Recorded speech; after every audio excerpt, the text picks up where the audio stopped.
अस्सलाम वालेकुम नाज़रीन, मैं हूँ ज़ियारमान Abdullah solar and security camera जरम से। नाज़रीन, आज हम बात करेंगे कि सोलर सिस्टम कौन सा लगवाना चाहिए, कितने किलोवाट का लगाना चाहिए और उसके साथ हमारे घर का जो बिल है वो ज़ीरो कैसे हो सकता है। अगर हमने वापटा का बिल बिल्कुल ज़ीरो करना है तो उसके लिए हमें जो घर में हमारे बिल आ रहा है उसकी यूनिट की कैलकुलेशन करनी पड़ेगी। हमारे घर में जो वापटा का बिल है वो मंथ का देता है 600 यूनिट, तो उसके लिए हमें जो सोलर सिस्टम रिक्वायर है वो 6 से 7 किलोवाट है। अब इसका मतलब ये नहीं है कि 600 यूनिट है अब उसको हमने 6 किलोवाट लगा रही है, 1000 यूनिट का हमें 10 किलोवाट लगा रही है, ये चीज़ नहीं है।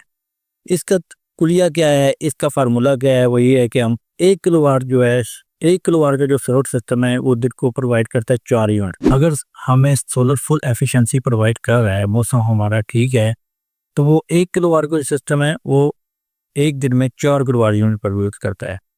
इसके साथ अगर 6 किलोवाट का सिस्टम हुआ तो वो पर डे के साथ 24 यूनिट हमें देगा। इस तरह हम अगर इसको पर मंथ के हिसाब से देखते हैं तो 6 किलोवाट का जो सिस्टम है ये हमें 600 से लेके 700 यूनिट एक मंथ की यूनिट प्रोवाइड करता है। इसी तरह जो 10 किलोवाट का सिस्टम है वो एक दिन में हमें 40 यूनिट प्रोवाइड करेगा।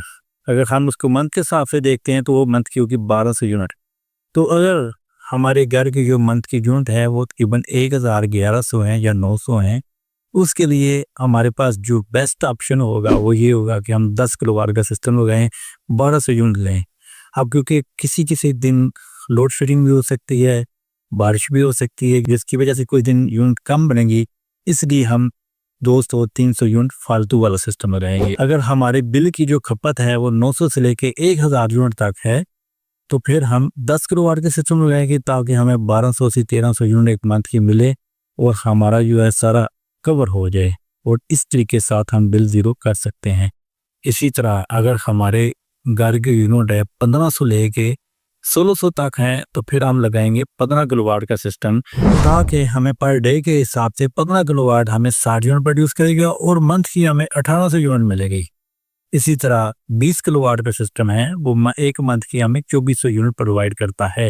इस तरीके से आप अपना बिल सामने रख के कैलकुलेशन कर सकते हैं और पूरे मंथ की जो टोटल यूनिट है उसको देख के आप एक सोलर सिस्टम डिज़ाइन कर सकते हैं कि इतने किलोवाट का जो सोलर सिस्टम है ये हमें रिक्वायर है, इसके साथ हम बिल ज़ीरो कर सकते हैं। इसके साथ नाज़रीन, आपको इस बात की उम्मीद करता हूँ समझ आ चुकी होगी कि आप घर बैठ के सोलर सिस्टम डिज़ाइन कर सकते हैं कि कितने किलोवाट का हमें सोलर सिस्टम चाहिए होगा। शुक्रिया।